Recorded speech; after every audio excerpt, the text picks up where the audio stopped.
pessoal, tudo bem? Espero que vocês estejam bem. Estamos aqui mais uma vez, começando o nosso culto online.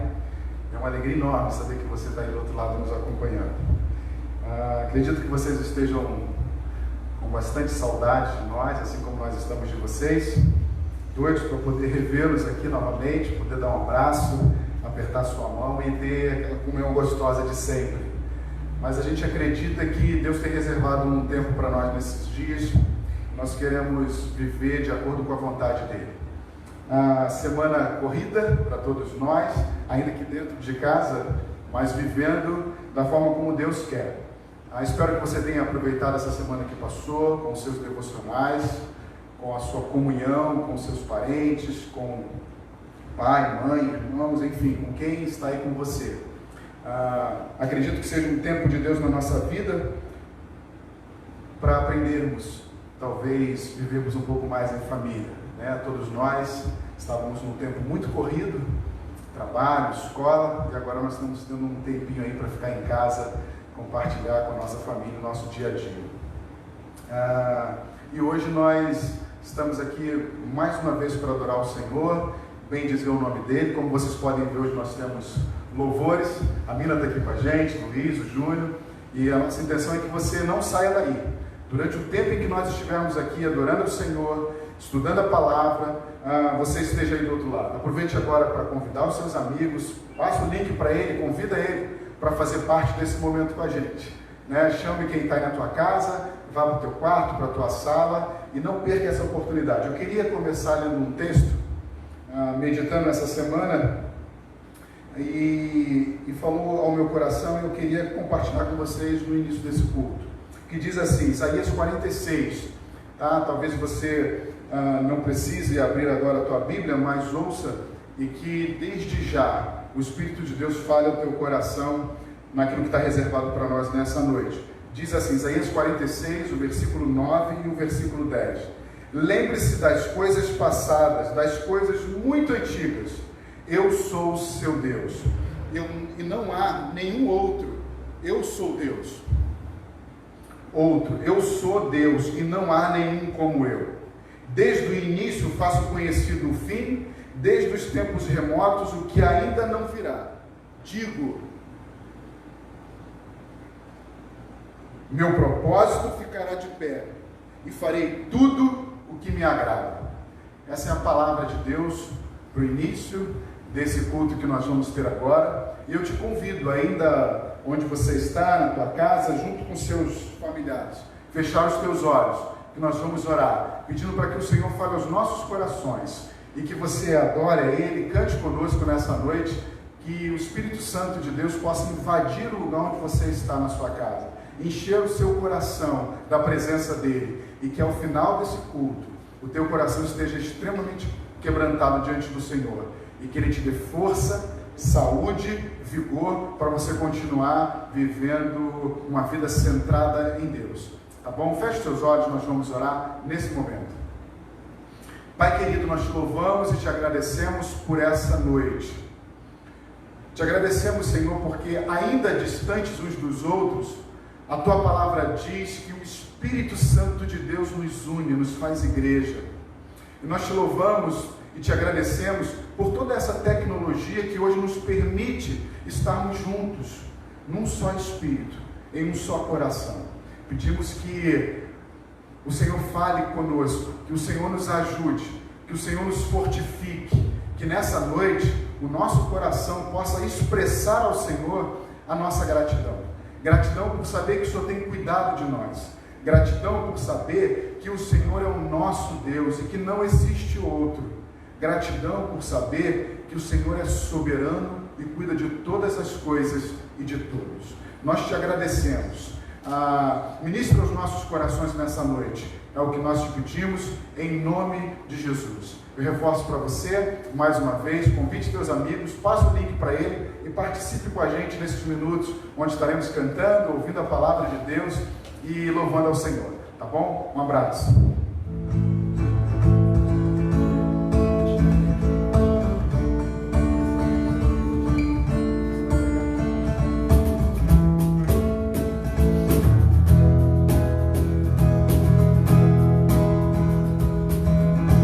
Deus enviou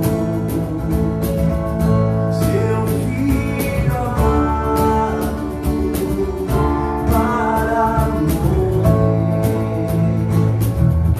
em meu lugar, na cruz sofreu os meus pecados, mas ressurgiu e vivo com o Pai está, porque Ele vive, eu posso crer no amanhã, porque Ele vive, temor não há, mas eu bem sei que a minha vida está nas mãos do meu Jesus, que vivo está. E quando enfim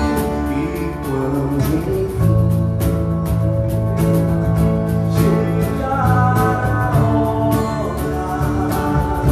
em que a morte enfrentarei, sem medo então, terei vitória, verei na glória o meu Jesus, que vivo está. Cante porque Ele vive, eu posso crer no amanhã, porque Ele vive, temor não há, mas eu bem sei que a minha vida está nas mãos do meu Jesus, que vivo está. Porque Ele vive, eu posso crer no amanhã, porque Ele temor não há, mas eu bem sei que a minha vida está nas mãos do meu Jesus, que vivo está.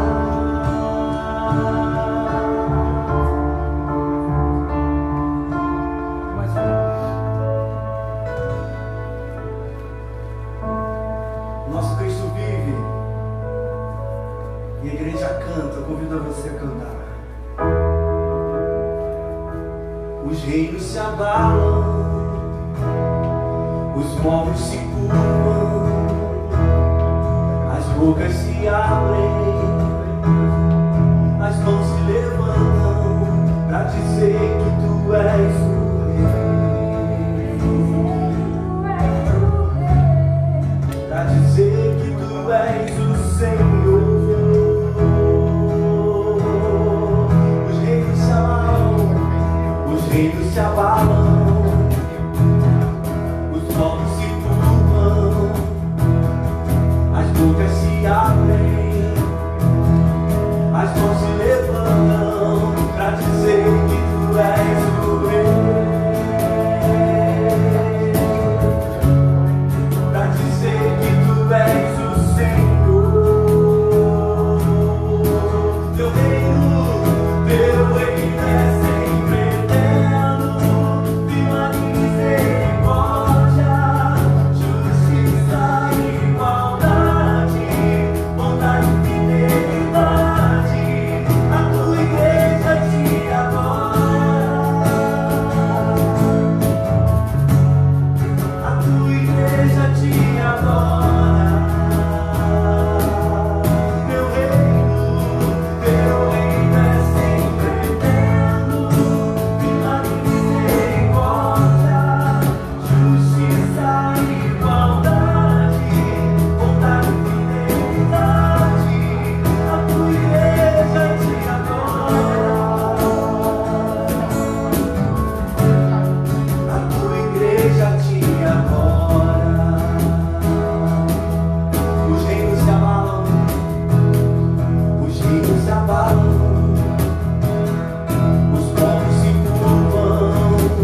noite, gente.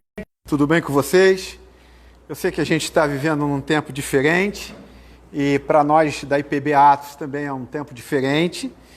E eu já quero agradecer a galera que está aqui, tem um monte de gente aqui ajudando, onde está quebrando a quarentena de alguma forma, mas por amor ao reino e ao evangelho, está ajudando a gente aqui.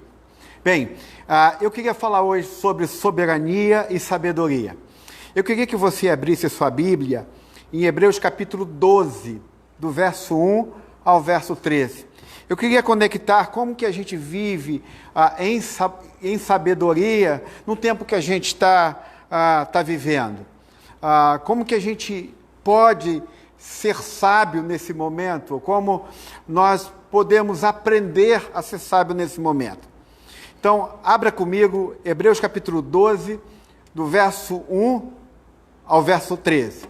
Bem, eu não sei quem está do outro lado, está conectado conosco, mas eu sou o pastor Cláudio, eu sou o pastor líder da igreja presbiteriana Atos, aqui em São Gonçalo. Então, eu queria chamar você a abrir a sua Bíblia, ou conectá-la, ou ligá-la, para a gente ler Hebreus 12, do 1 ao 13, e eu quero pedir a você que você fique com ela aberta, porque nós vamos falar bastante dela. Diz assim um texto: portanto, também nós, uma vez que estamos rodeados de tão grande nuvem de testemunhas, livremo-nos de tudo que nos atrapalha e do pecado que nos envolve, e corramos com perseverança a corrida que nos é proposta, tendo os olhos fitos em Jesus, autor e consumador da nossa fé. Ele, pela alegria que lhe fora proposta, suportou a cruz, desprezando a vergonha, e assentou-se à direita do trono de Deus. Pense bem naquele que suportou tal oposição dos pecadores contra si mesmo, para que vocês não se cansem e nem se desanimem. Na luta contra o pecado, vocês ainda não resistiram até o ponto de derramar o próprio sangue. Vocês se esqueceram da palavra de ânimo que ele dirige a vocês como a filhos.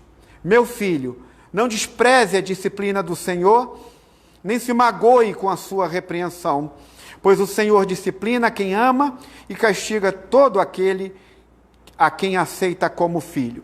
Verso 7. Suportem as dificuldades, recebendo-as como disciplina. Deus os trata como filhos. Ora, qual o filho que não é disciplinado por seu pai? Se você não é disciplinado, se vocês, não são disciplinados, e a disciplina é para todos os filhos, então vocês não são filhos legítimos, mas sim ilegítimos. Verso 9. Além disso, tínhamos pais humanos que nos disciplinavam e nós os respeitávamos. Quanto mais devemos submeter-nos ao Pai dos Espíritos para assim vivermos. Verso 10. Nossos pais nos disciplinaram por curto período, segundo lhes parecia melhor, mas Deus nos disciplina para o nosso bem, para que participemos da sua santidade. Nenhuma disciplina parece ser motivo de alegria no momento, mas sim de tristeza. Mais tarde, porém, produz fruto de justiça e paz para aqueles que por ela foram exercitados. Verso 12. Fortaleçam as mãos enfraquecidas e os joelhos vacilantes. Façam caminhos retos para os seus pés, para que o manco não se desvie, antes seja curado. Eu quero orar com você, quero que você curve a sua cabeça, feche os seus olhos e nós vamos orar juntos. Pai querido, eu peço que o Senhor nos conduza à sua presença, que a tua palavra seja profundamente atuante em nossos corações, que teu Espírito Santo possa fazer com que ela seja aplicada ao nosso coração de forma eficaz. Pedimos que o Senhor nos dê graça nesse momento e ajude a gente que está em casa, no meio de uma pandemia, Senhor, algo jamais visto por nós, jamais enfrentado por nós, que a gente possa encontrar sabedoria nesse momento. Nos ajude, em nome de Jesus. Amém e amém. Bem, hoje eu quero falar com vocês sobre sabedoria, num texto que não cita nenhuma vez a palavra sabedoria, mas que em cada versículo que a gente leu se aplica a sabedoria de Deus. Então, a gente precisa entender, primeiramente, que ser sábio é muito mais do que a gente ser uma pessoa brilhante. Eu não sei se você já conheceu alguém brilhante. Pense no Neymar. Isso para a gente é fácil. Um jogador de futebol extraordinário, brilhante nas suas habilidades individuais, mas não sabe quando fazer, o que fazer e o que não fazer. Então, a gente precisa entender que ser brilhante não é ser sábio. Ser sábio é saber chegar lá, saber aonde você pode chegar. Não só isso, mas a Bíblia também diz que ser sábio também é muito mais do que ser uma pessoa boa, uma pessoa legal. Imagine que você tem um amigo que tem um vício que está destruindo a vida dele. E ele jamais reconhece isso, e ele não consegue reconhecer isso na vida dele. E você sabe que você precisa falar sobre isso com ele, mas justamente quando você vai falar com ele, você fala na hora errada, no momento errado e do jeito errado. Então, ser uma pessoa boa não significa que você é uma pessoa sábia. Você pode ser uma pessoa ingênua, idealista. Ser sábio é saber o caminho certo. Ser sábio é saber onde chegar e onde precisa chegar. Em Hebreus 12, no capítulo 7, diz que você precisa saber suportar as dificuldades, que é a palavra grega chamada hipomenô, que significa permanecer up, como a gente pode dizer. Isto é, apesar de tudo que esteja massacrando você, apesar de tudo que esteja moendo você, levante-se, fique de pé no meio da pressão. Então a palavra suportar as dificuldades é ficar de pé no meio da pressão. No grego significa não apenas suportar, mas suportar de pé. Fique em pé debaixo da pressão. A palavra perseverar significa isso. Fique em pé, fique em pé, fique em pé, fique em pé. Então, fique firme, apesar do que esteja massacrando você. Fique firme, apesar do que esteja esmagando você. Quem, gente, no momento que a gente está vivendo, não gostaria de ter resistência? Qual de nós? Quem de nós, diante de uma pandemia, não quer encontrar toda a resistência? E o que é mais dramático ainda, que além de todos os dramas que você está vivendo, você ainda está enfrentando uma pandemia. Imagine isso. Como a gente deve enfrentar isso? Então, o Hebreu está falando que perseverar é ter a capacidade de ficar de pé. E a única maneira de você ter esse tipo de resistência é você entendendo e você enxergando a sabedoria de Deus no meio das dificuldades. E é disso que eu quero falar um pouco mais com você. Então, o texto que lemos hoje diz para nós suportarmos as dificuldades, para nós suportarmos os problemas, para nós suportarmos as aflições, as provações, não com disciplina, mas como disciplina. Eu quero que você entenda muito bem isso. O texto de hoje não está dizendo para nós enfrentarmos a pandemia com disciplina. Não enfrentarmos as nossas dores com disciplina, não enfrentar os nossos problemas com disciplina, mas enfrentar o que nós estamos enfrentando como disciplina. E é isso que eu queria que você entendesse, que significa que a menos que você veja e entenda a sabedoria de Deus nos momentos difíceis, pessoais, você nunca será uma pessoa resistente em meio ao sofrimento ou aos problemas. Então, no texto que nós lemos, do autor de Hebreus, o autor vai nos mostrar 3 modelos de sabedoria. Quais são eles? Primeiro, eu queria que você prestasse bem atenção, e se você tem uma caneta ou qualquer coisa, embora você futuramente possa reaver esse vídeo. Primeiro, primeiro modelo de sabedoria que o autor de Hebreus vai nos dar, é que Deus tem a sabedoria de um personal trainer, ou de um treinador. Então, vou repetir para você, Deus tem a sabedoria de um personal trainer.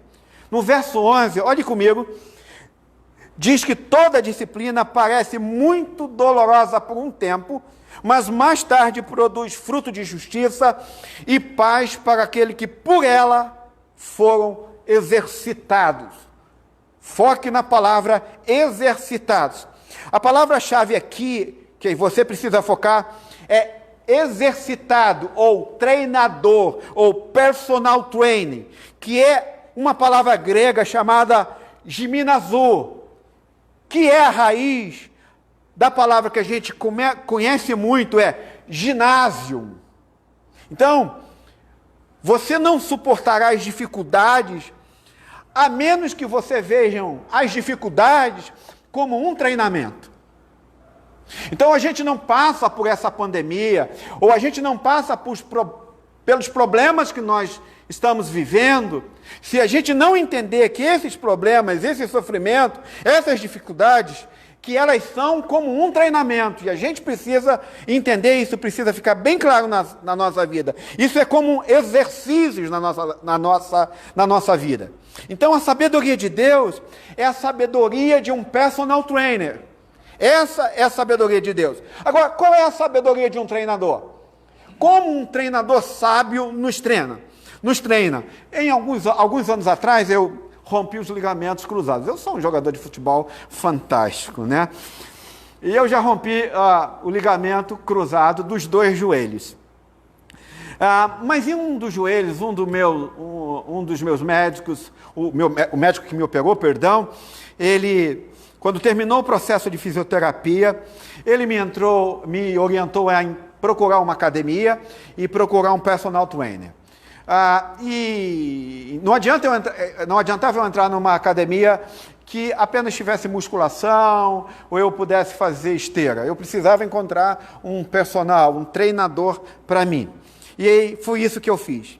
Então, quando eu cheguei nessa academia e fui conversar com ele, eu disse para ele que eu tinha rompido o ligamento do joelho, e que juntamente com o ligamento do joelho rompido, eu também ganhei muito peso, e eu precisava então fortalecer o meu joelho, e eu também precisava perder peso.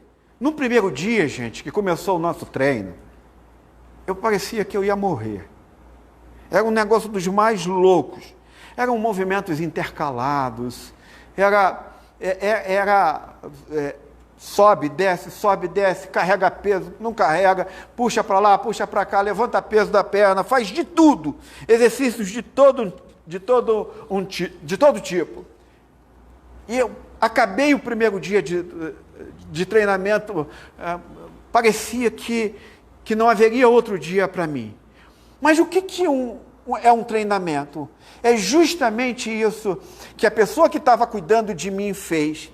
Isto é, o meu corpo estava sendo levado para um nível além do meu conforto, além daquilo que eu estava acostumado. Meus músculos foram exercitados. A minha perna, que há muito tempo não carregava peso, precisava levantar peso. E eu começava a fazer todas as coisas que o treinador mandava. Então você vai suar, seu batimento cardíaco vai aumentar. Por quê? Por que o treinador faz isso? Para que você se torne mais forte, e não só isso. O meu treinador não só queria que eu ficasse mais forte, mas ele preparou exatamente um modelo de treino que só caberia para mim. Ele não me tratou como um atleta profissional, porque senão eu então morreria, mas ele entendia que meu corpo precisava de algo diferente, e fez um treinamento, um programa de treinamento diferente para mim. Por que a gente precisa disso? Porque nós só comemos, gente, o que nós gostamos de comer. É simples. Nós só nos exercitamos até o ponto que nós gostamos. Nós detestamos ir para além da nossa zona de conforto. Portanto, gente, a menos que você sue, a menos que você leve seu corpo além, a menos que você leve seu corpo além da zona de conforto, seu corpo vai deteriorar, seu corpo já era, se você não levá-lo para além da zona de conforto. Então, entende, tem que haver pressão, tem que haver estresse, ou senão a gente não resiste ao que está acontecendo na nossa vida. Tem que haver treinamento duro. Então, como a gente aplica isso à nossa vida? Como é que a gente aplica isso ao nosso coração? Então, a menos que você entenda que Deus está agindo na sua vida como um personal, como um treinador, você vai ter muitos problemas. Você precisa entender, e a Bíblia diz, que quase todos, não estou falando que a Bíblia diz diretamente, mas a Bíblia nos mostra que quase todos que estão conectados comigo na internet, agora, nesse momento, pensam que Deus está agindo na sua vida como se Ele fosse uma secretária. A gente tem mais ou menos essa ideia. A gente tem a ideia que a gente pode chamar Deus e convidá-lo para entrar na nossa vida. A gente trata Deus como se Ele fosse uma secretária. Deus, eu quero te convidar para entrar na minha vida. Eu quero te convidar para entrar na minha casa. Então a gente acha que a gente pode fazer isso. Mas entenda, Deus não entra na sua vida como uma secretária. Deus entra na sua vida como um treinador. Como um personal trainer. Por quê? Porque Ele é Deus. Porque Ele é Deus.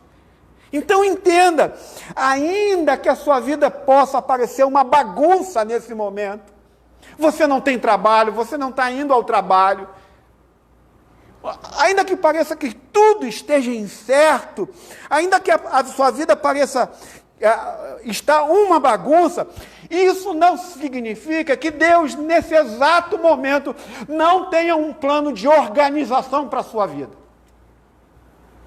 Isso não significa que agora Deus esteja planejando e fazendo de tudo para organizar a sua vida. É algo que você precisa entender. E não é um pedido seu. Não é algo que nós pedimos. É por isso que muitas pessoas continuam vivendo uma vida caótica. Tratam Deus como se fosse uma secretária. Por que, gente, que tem muita gente angustiada nos momentos como esse, não só de pandemia, mas em todos os outros momentos? É porque se recusam a ver as frustrações, as pressões, os estresses, as decepções em sua vida como um plano organizacional de Deus. Se recusam a ver o sofrimento como um plano de organização projetado por Deus, o treinamento dele para a sua vida. É por isso que muita gente vive o caos. Então, na verdade, o problema não são os seus problemas. O problema é você não perceber o que ele veio fazer na sua vida. A gente precisa entender isso. O problema é você não entender o que ele precisa fazer na sua vida. Por isso que o autor de Hebreus está dizendo que você se deteriora se não treinar a sua espiritualidade.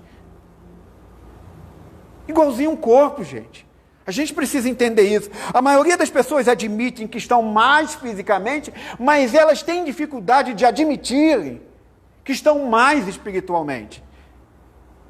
E Deus precisa treinar você, igualzinho o corpo, mas treinar a sua espiritualidade.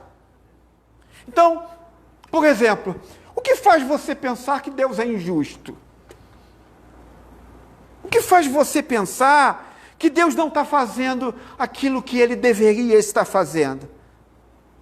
Então você precisa entender e ouvir, assim como seu corpo não cresce, sua fé também não cresce, a menos que ela seja pressionada.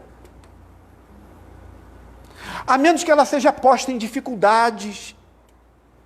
Sua paciência não aumenta, gente,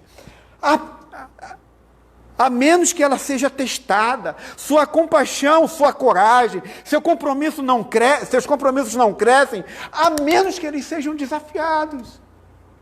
É assim que as Escrituras nos ensinam. Então, se você não entender que Deus é o seu treinador, se você não entender que Deus é o seu personal, você vai viver uma vida de autopiedade e drama. Sabe aquela ideia da hiena, ó céus, ó vida? Você vai viver o tempo todo com uma vida de autopiedade. Agora, se você entender que isso faz parte da sabedoria de Deus, você não vai ficar tão angustiado.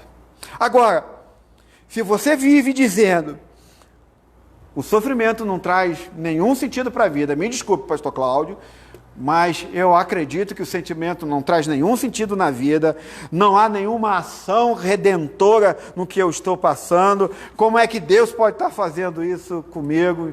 Eu quero dizer para você, gente, esse é o trabalho de Deus. Deus tem a sabedoria de um treinador. Portanto, há um propósito para os seus problemas. Então você precisa entender que se há uma coisa que você deve evitar nesse momento de pandemia, onde não só a pandemia te afeta, mas todos os outros problemas te afetam, se há uma coisa que você deve evitar nesse tempo, é a autopiedade e ficar surpreso quando estiver passando por algum problema. Evite isso. Evite ficar surpreso quando chegar um drama. Evite ficar surpreso quando chegar um problema. E evite ter autopiedade nesse momento. Segundo princípio, ou segundo modelo de sabedoria que o autor de Hebreus nos dá, é que Deus tem a sabedoria de um pai. Preste atenção nisso. Há um perigo no que eu falei até agora. Qual é o perigo? Se você ficar, por exemplo, se você se desconectar agora do Face, ou dessa conexão, e sair agora, você possivelmente se tornará um estoico e não um cristão. Por quê? Se você se desconectar agora e dizer assim, pô, show que o pastor Cláudio falou, o sofrimento é inevitável, então eu tenho que enfrentar isso mesmo, as coisas vão vir, eu tenho que ficar de pé, eu tenho que aguentar a pressão e tudo mais. Se você sair agora, você vai se tornar um estoico. Eu vou te explicar o que é um estoico. E não um cristão. Por quê? Você sair agora com o que eu te dei até agora, somente o que te dei até agora, isso vai ajudar, não vai ajudar você a suportar o sofrimento ou os problemas. O estoico, ele acredita que se você agir moralmente bem, ou se você agir comportamentalmente bem, fazer as decisões certas na sua vida, tudo vai bem. E que o sofrimento são coisas naturais da vida. Mas você precisa entender que o Deus que está agindo não é apenas um personal trainer ou um treinador, ou um sargento, ou um general. A Bíblia diz que o Deus que é o nosso treinador também é o seu Pai. E isso aqui é muito importante para que de fato você se torne um cristão, e você seja um cristão e não um estoico. O estoico acredita na força da vontade. Eu vou conseguir, eu vou vencer. Então, se você se desconectar agora, você não entendeu nada, bolufa, do cristianismo. Eu não lhe expliquei nada sobre o cristianismo. Eu apenas disse sobre um modelo de sabedoria de Deus que precisa estar interligados, conectados com seus outros modelos. Então, se você se desconectar agora, você vai perder tudo isso. Por quê? Porque em todo lugar, nos versos que nós lemos, a palavra disciplina aparece. A palavra disciplina é uma palavra grega chamada paideu, que é uma palavra muito conhecida das mães, que se chama a palavra pediatria. Então, é a palavra que significa criar um filho. Disciplina é uma palavra grega, então, que significa criar um filho, nutrir uma criança, cuidar de uma criança. O que isso significa? Qual é o trabalho, então, de um pai? Olha o verso 10 comigo, e olha o que diz o autor de Hebreus. Nossos pais nos disciplinavam por curto período, segundo lhes parecia melhor. Mas Deus nos disciplina para o nosso bem, para que participemos da sua santidade. Bem, eu sou pai, eu tenho 2 filhos, o João já tem 17 anos, e o Rafael, que já tem 19, e não está conosco, está longe, em um outro lugar trabalhando. Então eu tomo a decisão, quando eles eram garotinhos, e estavam crescendo, eu tomei a decisão de ensinar, eu vou ensinar vocês a serem adultos. Então, por enquanto, vocês são tolos, vocês são imaturos, vocês não sabem tomar decisões decentes, vocês não são independentes, vocês não são livres, vocês não têm maturidade, e eu quero compartilhar da minha vida adulta com vocês, para que vocês se tornem adultos. Por quê? Porque eu sei que uma criança não está pronta. Uma criança ainda é dependente. Uma criança ainda não está numa condição completa, não é capaz de se manter por conta própria, não é capaz de seguir em frente. Agora, como é que como é que um pai pode fazer o seu filho viver a totalidade, ou aprender a viver a totalidade da sua paternidade? Essa é fácil para a gente precisa entender isso, por meio da dor benigna. Entenda isso, por meio da dor benigna. Isto é, nós trazemos dor cuidadosamente aos nossos filhos, controladamente sobre os nossos filhos, para evitar que eles tenham dores piores mais tarde.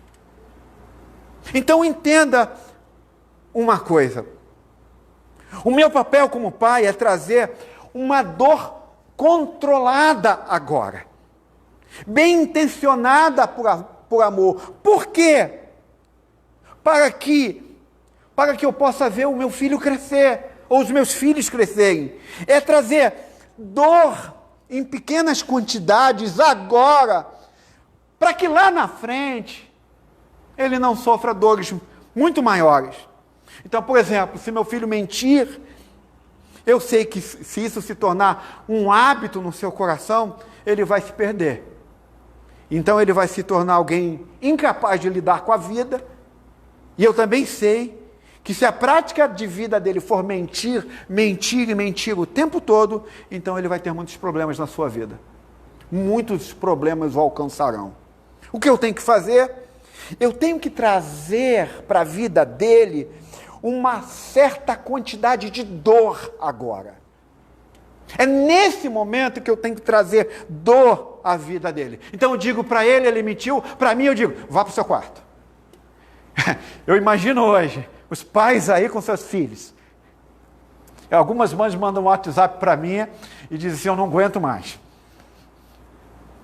Imagine agora, você com seus filhos, e eu com o meu filho. Imagine que eu estou com meu filho pequeno, e eu percebo que ele mentiu, ou fez alguma coisa, ou desobedeceu de alguma forma, e eu digo para ele, vá para o seu quarto. Me entrega seu tablet, me entrega o seu smartphone, vai para o seu quarto, vai ficar lá. Você está por 3 dias sem tablet ou sem smartphone. Eu tenho que fazer alguma coisa. Eu tenho que causar uma dor proporcional a ele agora, para que lá na frente ele não sinta mais dor. Obviamente, gente, que eu tenho que fazer isso com todo cuidado. Porque se eu trouxer dor demais ao meu filho, no momento de repreensão, ele vai ficar amargurado. Mas também tem o contrário disso. Se ele desobedecer, se ele resolver mentir, e se eu der a dosagem menor do que ele precisa, ele vai rir de você. Você já viu seu filho rir de você? É porque você trouxe a dor menor do que ele precisava na vida dele. Ou você já viu seu filho ficar amargurado com você? É porque você trouxe uma dor muito maior do que ele aguentaria. Então, se for demais, ele não vai aguentar. Se for muito pouco, ele não vai aprender nada com isso. Então, por isso é preciso muita sabedoria e muito equilíbrio. Veja comigo no verso 10, mais uma vez, a segunda parte do versículo, embora eu vá ler o versículo inteiro. Mas grife a segunda parte do versículo. Nossos pais nos disciplinavam com um curto período, segundo lhes parecia melhor. Mas Deus nos disciplina para o nosso bem, para que participemos da sua santidade. Grife, mas Deus nos disciplina para o nosso bem, para que participemos da sua santidade. O autor de Hebreus está nos mostrando aqui que a gente está muito aquém da nossa paternidade real. Por quê? Porque nem sempre eu disciplino meu filho para o bem dele. Na verdade, a maioria das vezes, eu faço isso para o meu bem. Então, eu fico bravo com o meu filho e a única coisa que eu faço é dar o troco para ele. Eu vou, Então, eu não sei se você já passou por isso, mas você está em um lugar cheio de amigos e você manda seu filho pegar uma coisa e ele diz, no meio de todo mundo, não vou pegar. E você, para devolver isso, para devolver a paga, o que você faz? Você fala mais alto que ele e diz, pega isso agora. Então, se ele te trouxe constrangimento, você quer levar a ele um constrangimento maior ainda. Então, quando você faz isso, quando nós fazemos isso, nós não estamos exercitando a sabedoria paterna, a sabedoria de Deus. Resumindo, nós cometemos o erro de ser muito duros ou de ser muito light, mas Deus é o Pai perfeito. Nós temos um Pai que é perfeito em sabedoria. Por isso que Hebreus, no verso 4, vai dizer o seguinte. Olha o que diz o verso 4. Meu filho, não despreze a disciplina do Senhor, nem se magoe com a sua repreensão. Então, o que o Hebreus está dizendo é que a disciplina do Pai eterno é perfeita. É sempre para o nosso bem. Nunca é de mais e nunca é de menos. Deus nunca vai dar algo sobre você que fique pesado demais. E Ele nunca vai trazer algo demais sobre você que fique leve demais e você dê com os ombros. Ria dele. Então, gente, você deve conhecer, e eu acho que você sabe disso, você já deve ter conhecido crianças ou um amiguinho desde pequeno que cresceu, que nunca foi contrariado. Já viu? Existem muitos pais que não contrariam seus filhos. Então, você percebe que ela vai crescendo e ela cresceu como uma criança que nunca teve nenhuma contrariedade por parte dos seus pais. E é dessa mesma forma que ela vai lidar com Deus quando ela crescer. Ela nunca vai aceitar Deus lidar com ela de forma diferente. Imagine também uma criança que seus pais sempre deram uma medida de dor para além do que ela precisava ter. Então essa criança vai crescer achando que Deus vai tratá-la da mesma maneira. O que a gente precisa entender é que da mesma forma que os nossos filhos e as nossas crianças precisam de disciplina, nós também, adultos, precisamos da disciplina do Senhor. Precisamos da disciplina dele. Talvez você pergunte, como assim, Cláudio? Você precisa de disciplina porque você precisa aprender de uma vez por toda o que realmente importa na sua vida. E você precisa de disciplina porque você precisa aprender quem realmente você é. E só a disciplina é capaz de fazer a gente entender isso. Então, se Deus não te trouxer dificuldades, se Deus não trouxer coisas ruins para a sua vida, você nunca descobrirá o que realmente importa na sua vida. Por exemplo, talvez a pandemia tenha trago algo muito importante na sua vida.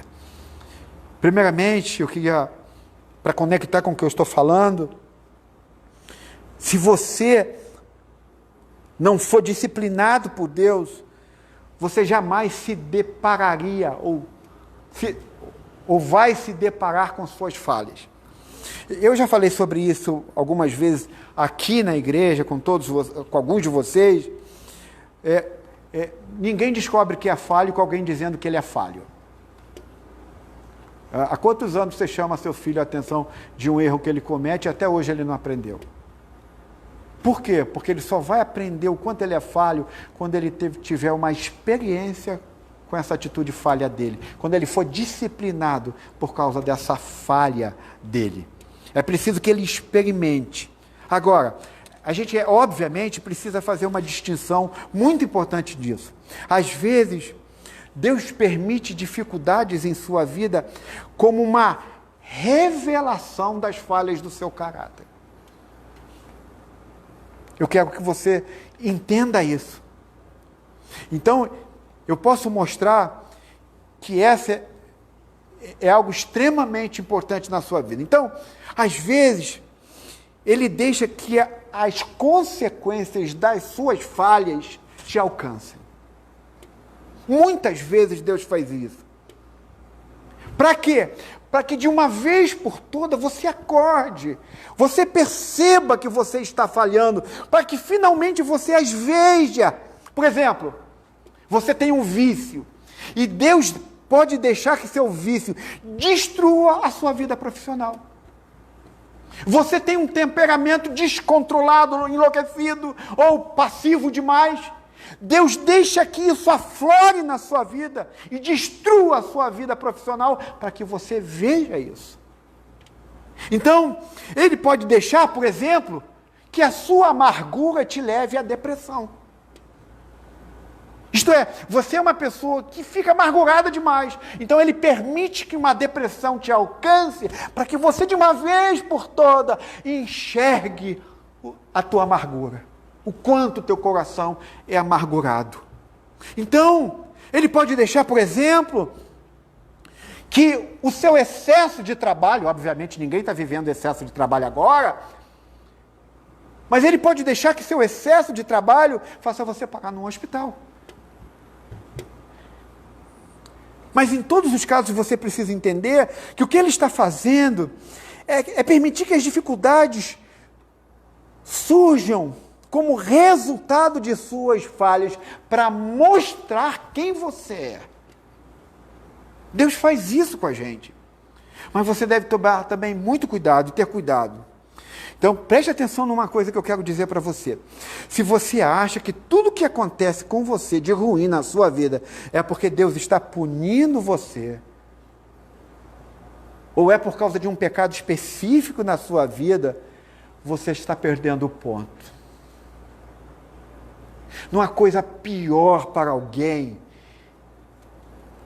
achar que tudo que está acontecendo na sua vida, tudo de ruim, é porque Deus está punindo por causa do pecado que cometeu.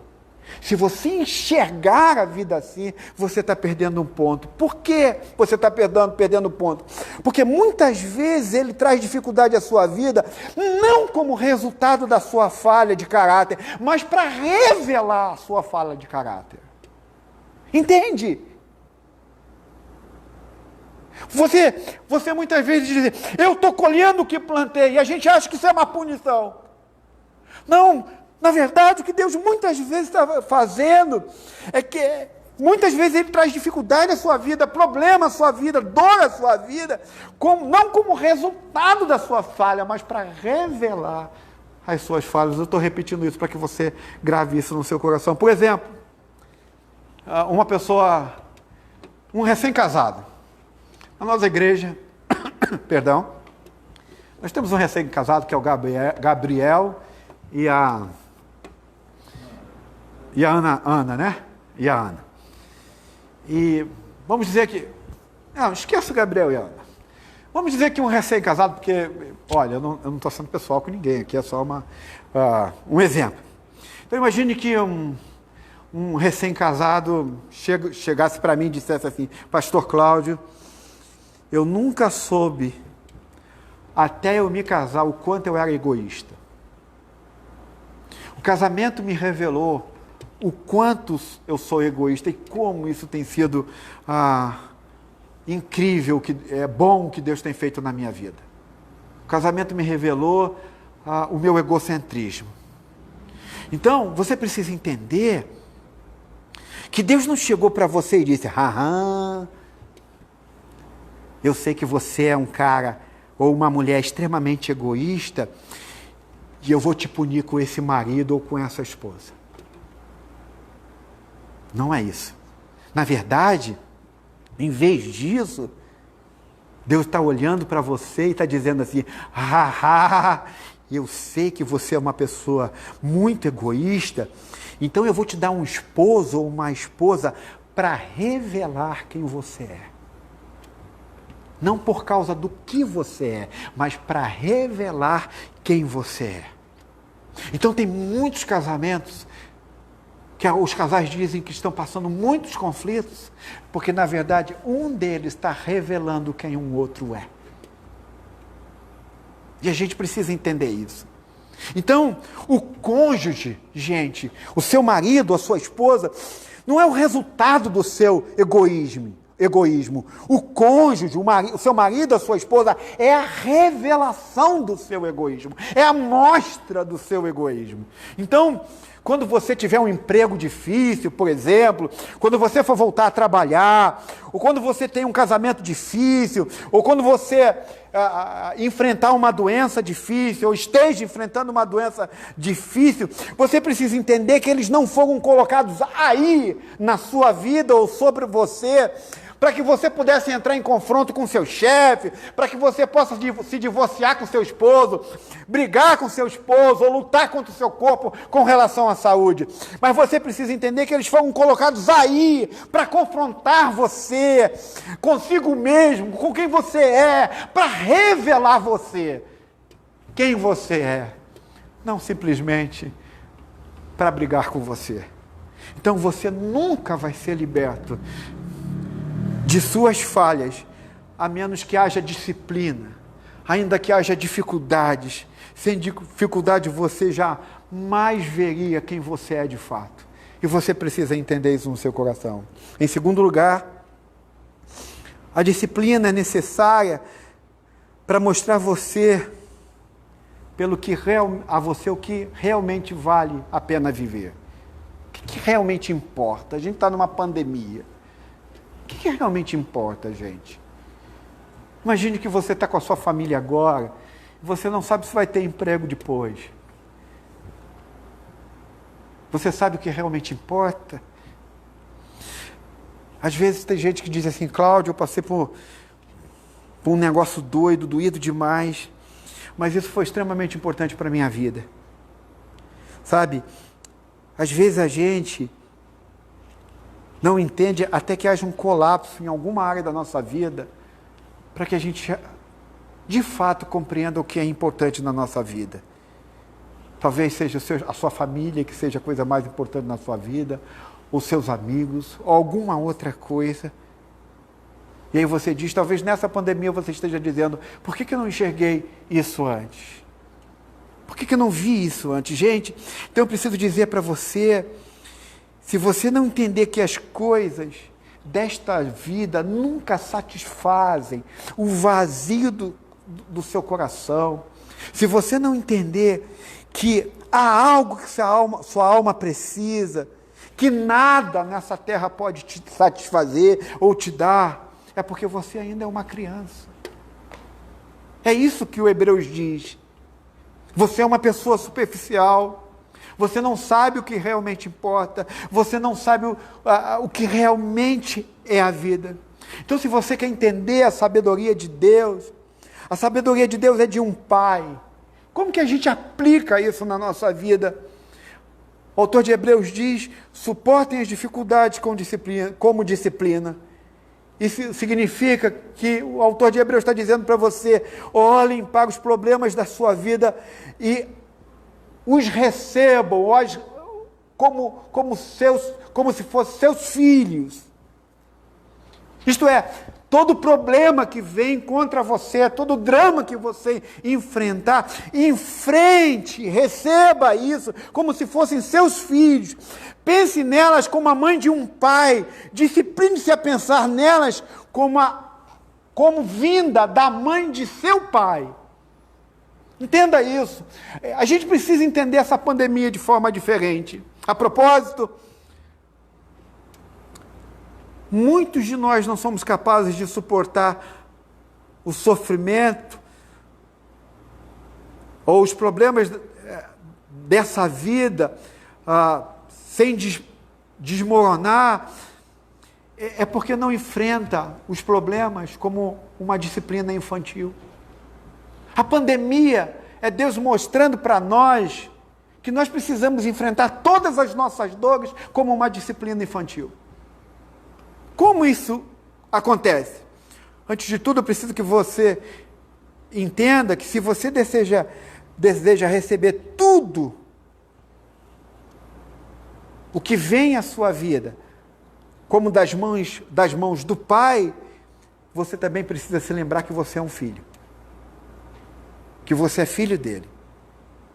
E você, obviamente, sabe que se você é um filho, você nunca vai entender tudo. Nunca vai compreender tudo.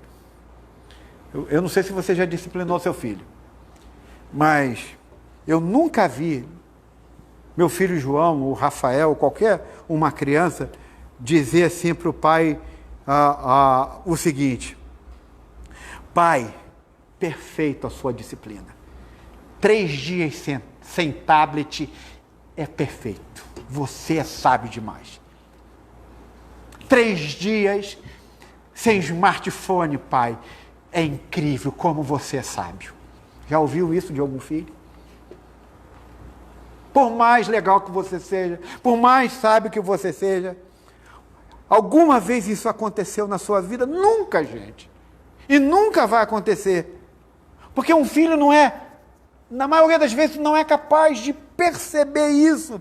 Então, nunca houve ou nunca haverá uma criança que vai dizer, mesmo que a sua disciplina seja uma disciplina perfeita sobre o que você está fazendo na vida dele, e essa criança vai chegar para você e vai dizer: pai, show de bola. Tá certo, pai.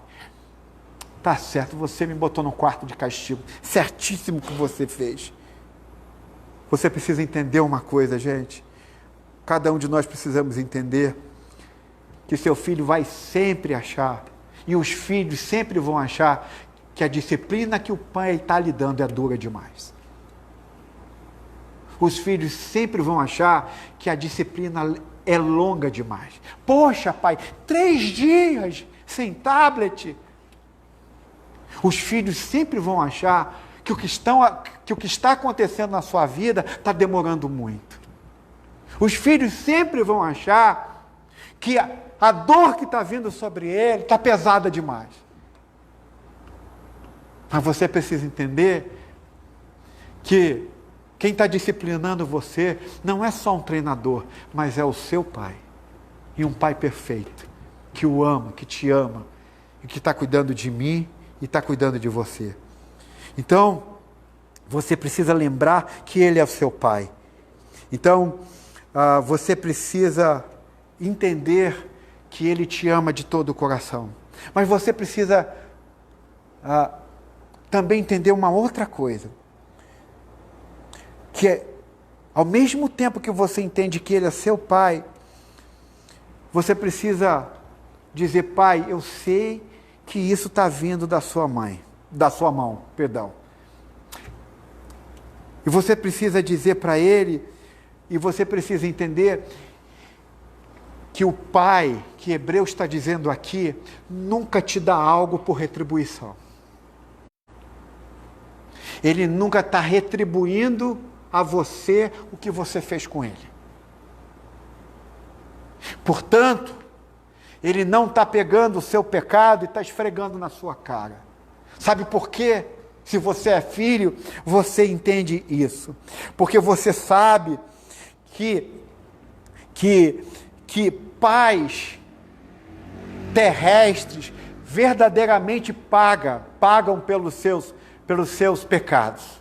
Mas você também sabe que você tem um irmão mais velho que é chamado e que tem o nome de Jesus Cristo, que pagou pelos seus pecados. E se alguém pagou de uma vez por todas por seus pecados, quando Deus está disciplinando você, Ele não está retribuindo a você, porque de uma vez por toda, alguém, o Filho dele, Jesus Cristo, pagou de uma vez por toda a nossa dívida. Então jamais você pode dizer para o Pai: Pai, eu estou sofrendo isso por causa do meu pecado, né? Você sabe que não é por causa do seu pecado, porque você entende e sabe que você tem um irmão mais velho chamado Jesus Cristo, que pagou toda a sua conta na cruz do Calvário, para que Deus não mais retribuísse a você, mas pelo contrário, mas revelasse as tuas falhas para que você encontrasse santidade no Pai. Para que você fosse levado de volta para Ele. Para que você pudesse ser colocado de volta nas mãos de Deus. Então, isso significa que você e eu nunca vamos pagar pelos nossos pecados. Nem eu, nem você. Porque o nosso Deus, o Deus dos cristãos, o Deus do cristianismo não recebe dois pagamentos. Ele não recebe duas faturas pagas. Portanto, você precisa se recusar a ver o que está acontecendo com você como um ato vingativo de Deus, como uma retribuição vingativa de Deus, como uma condenação de Deus sobre você, como uma retribuição de Deus, como uma vingança de Deus para você. Mas você precisa reconhecer que tudo que nós estamos vivendo, que essa pandemia está nos trazendo, tem um valor instrucional na nossa vida. Tudo que está chegando é por amor à nossa vida. Deus não está cobrando a nossa conta, porque a nossa conta já foi paga. Então, se você fica com raiva de Deus, esquecendo que você é uma criança, e não consegue entender, ou se você fica deprimido, esquecendo de que Ele é um Pai e que todos os seus pecados foram perdoados, você precisa entender que nesse momento você não pode desperdiçar a sua dor e as suas tristezas, e a sua tristeza. O versículo 5 de Hebreus vai dizer assim: vocês se esqueceram da palavra de ânimo que ele dirige a você como aos filhos. 1 Coríntios capítulo 10, verso 13, diz que sempre há um limite, que Deus nunca vai testar você além do seu ponto de ruptura. Ele nunca vai colocar um peso a mais sobre a sua vida. É lógico que as crianças sempre pensam que Deus está pesando demais a mão. Mas você sabe que isso não é verdade. Em Romanos 8, 28 diz que sempre há um objetivo em tudo que Deus faz. E que esses objetivos sempre são bons. Que os objetivos de Romanos 8, 28 é trazer santidade e desenvolver santidade a mim e a você. Eu não sei como ou porquê, mas Ele está. Então, eu peço que você argumente com o seu coração. Argumente dizendo ao seu coração: eu sou filho e eu não estou pagando uma conta dos meus pecados. Ele já foi pago. Argumente com o seu próprio coração até que ele possa suportar todas as coisas, para que você possa receber a disciplina de Deus, não com disciplina, mas como disciplina. O último princípio, eu quero terminar, o último modelo de sabedoria, é que Deus tem a sabedoria de um médico. Eu não sei se você já torceu o tornozelo alguma vez, mas ele enfaixa teu tornozelo, ou engessa, alguma coisa desse tipo, mas daqui a pouco você tem que tirar o gesso e vai ter que começar a andar. E aí o médico chega para você: olha, está na hora de movimentar o pé. Aí você olha para Hebreus capítulo 12, que diz assim: portanto, Fortaleçam as mãos enfraquecidas e os joelhos vacilantes. Façam caminhos retos para os seus pés, para que o manco não se desvie, antes seja curado. Então o médico chega para você e diz assim: cara, você precisa botar o pé no chão. Eu já torci o tornozelo. E o médico chega para mim, o fisioterapeuta chega: meu brother, você tem que andar. Tem que botar o pé no chão. E aí, como você não gosta de dor, você diz assim: cara, você não deve ser um médico. Aonde você estudou? Que hospital você atende? Você só pode estar louco, porque só em colocar o pé no chão, o meu pé dói. Aí o médico diz: a menos que você comece a andar, a menos que você se ponha de pé, óbvio que vai doer, mas a menos que você comece a usar e movimentar os seus pés, a menos que você caminhe, se você não fizer isso, seu tornozelo vai atrofiar. E você vai ter problemas sérios lá na frente. Então você tem que pegar os seus pés, colocá-lo no chão e começar a andar. É aqui, gente, que todas as metáforas usadas aqui se fundem ou se conectam. Nós dizemos, ou eu disse, que a maneira de lidar com o sofrimento não é sendo surpreendido. Lembre-se que você é uma criança nesse sentido. Lembre-se de que Ele é um pai. Mas o que Deus quer fazer com você é que você obedeça. Você tem que obedecer ao seu pai, porque você é uma criança. Você deve obedecer ao seu treinador, se você estiver em treinamento. E você tem que obedecer ao seu médico, mesmo que doa. É isso que você tem que fazer. Então, um dos grandes benefícios da dor e do sofrimento é fazer com que você faça o que deveria fazer. Talvez você diga: Cláudio, mas é no momento mais difícil da minha vida que eu não consigo ler a Bíblia, orar, eu não consigo fazer nada. É justamente nesse momento que Deus quer que você desenvolva isso. É nesse exato momento que Deus quer te levar à santidade. É neste exato momento que Deus está te chamando à obediência. É neste exato momento que Deus quer que você obedeça aos seus mandamentos. É neste exato momento que você seja um servo, que Deus quer que você seja um servo dele. É neste exato momento que Deus quer que você seja um cristão que pegue um peso maior, para que a sua fé cresça, a sua espiritualidade cresça. Mas se você disser: eu não consigo ler a Bíblia até que tudo isso passe, você está perdendo todos os benefícios dos dramas e dos problemas que Deus tem trago na sua vida. Então você tem que andar nele, andar sobre os seus pés até que ele doa. Então eu quero concluir dizendo para você, talvez você esteja dizendo aí do outro lado o seguinte: sabe, pastor, depois de você falar tudo isso, eu não sei se eu sou um filho seu legitimamente ou uma filha sua legitimamente.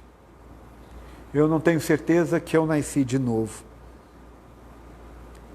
Você falou certas coisas para hoje que eu coloquei em dúvida muito a minha fé, da forma com que eu estou vivendo.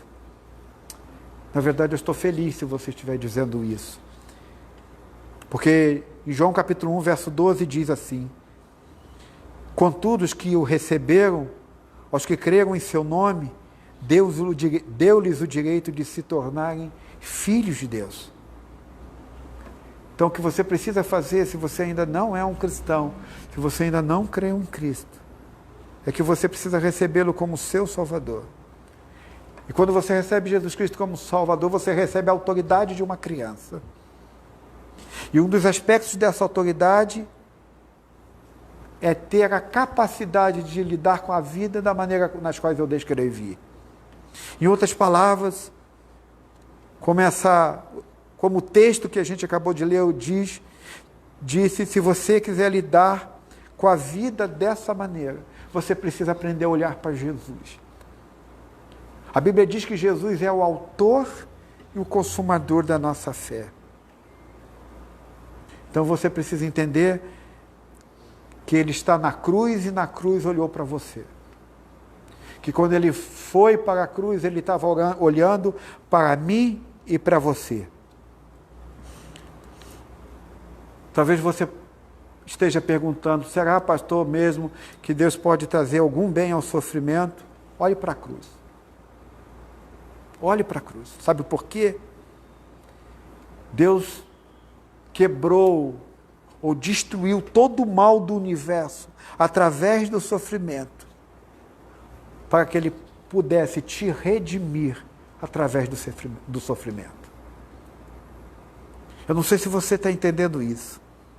Olhe para Jesus, porque quando Ele estava desistindo da glória dEle, como diz em Filipenses, Ele desistiu da glória dEle pelo sofrimento que Ele iria receber.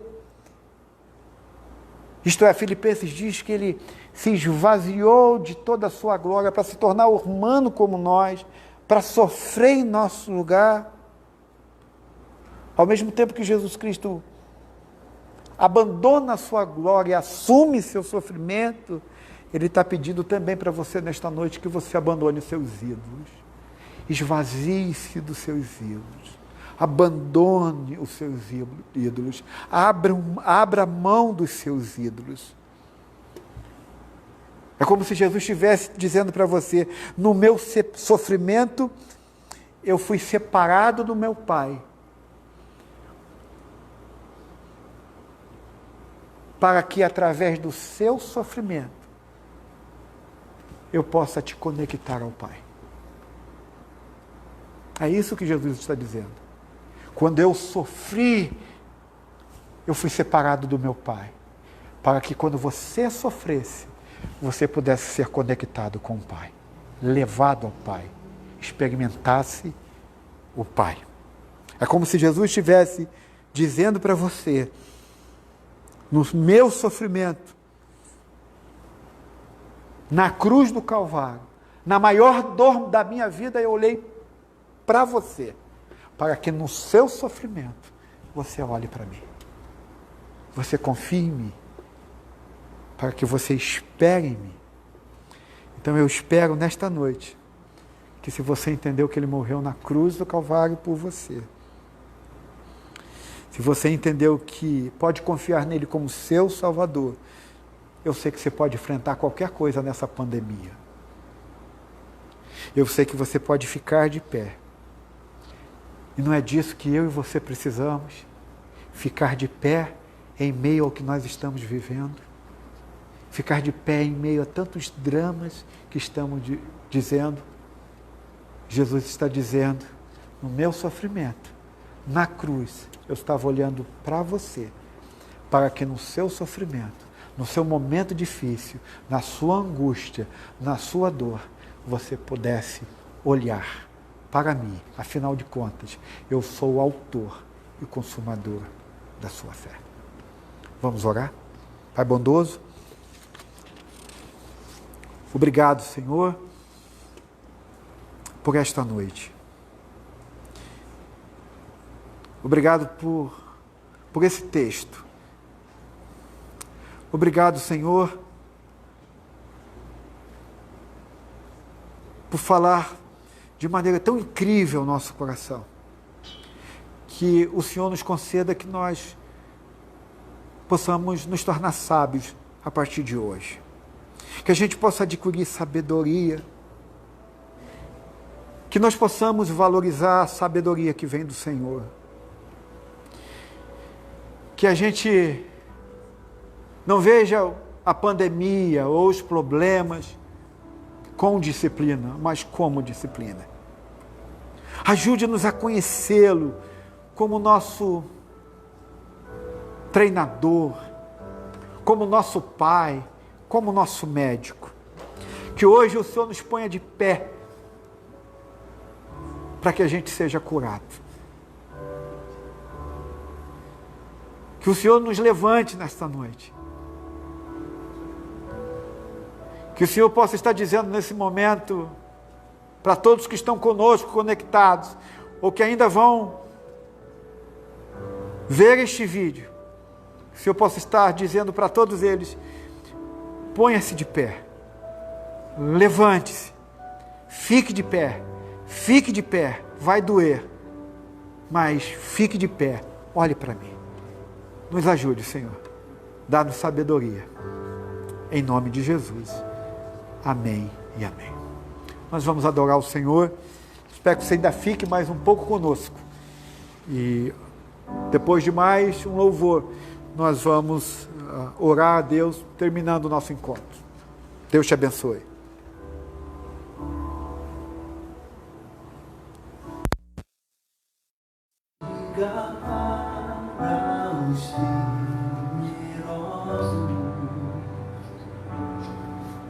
Não há nada a temer. Poderoso é o teu Senhor, quando clama seu nome,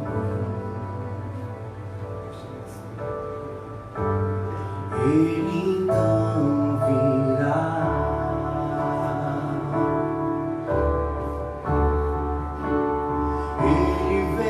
Pra te salvar, Ele vem para te salvar.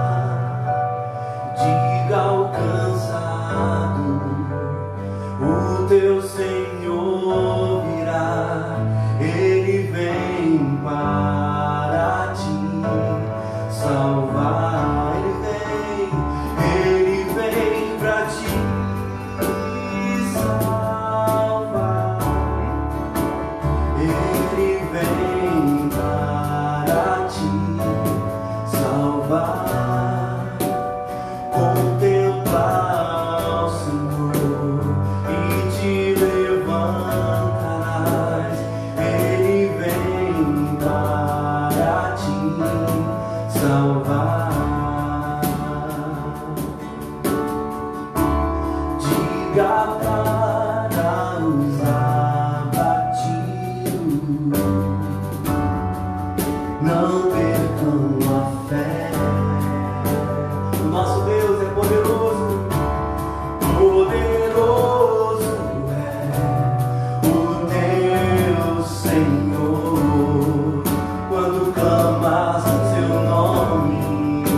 Ele é o teu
salvar. Contempla o Senhor, contempla o Senhor e te levantas,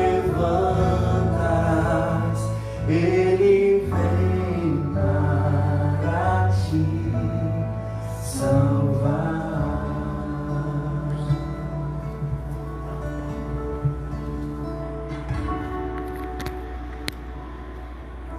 Amém, glórias a Deus. Você ouviu uma palavra muito especial da parte de Deus nessa noite. Quero agradecer de todo o coração a essa quase uma centena, e às vezes na semana passada passou dos 100, e pessoas do Rio de Janeiro, do Brasil, estiveram conosco. Eu quero agradecer por você ter ficado conosco até aqui. Muito obrigado por você ter reunido a sua família, por você ter estado conosco, orando conosco, e recebendo a palavra de Deus. Esse domingo é um domingo também especial, porque a graça de Deus está sobre nós. A gente tem aqui uma equipe que nos ajudou. Quero agradecer a cada um dos irmãos que aqui estão conosco, provendo meios para que essa transmissão fosse melhor e que alcançasse as regiões mais longe da nossa cidade, onde nós estamos. Quero convidá-lo a estar conosco terça-feira no nosso culto de oração online. Nós ainda estaremos online. Terça-feira, às 19h30, nós temos um culto de oração que se chama Orando as Promessas. Então, reúna de novo a sua família, fale com seus amigos, faça o seu culto doméstico. Esse é um tempo em que a palavra de Deus e a graça de Deus precisa estar abundantemente no seu coração, na sua vida, para que você esteja revestido de Deus. Então, eu quero despedi-lo com uma semana abençoada, que Deus te abençoe e te guarde. Receba agora a bênção apostólica. Paulo diz na sua última epístola aos Coríntios, capítulo 13, verso 14, essas palavras: que a graça do Senhor Jesus Cristo, o amor de Deus, o nosso Pai, e a comunhão e a consolação do Santo Espírito de Deus seja com todos os irmãos, com toda a igreja de Cristo na face da terra, hoje e sempre. Amém. Muito obrigado, tenha uma boa noite.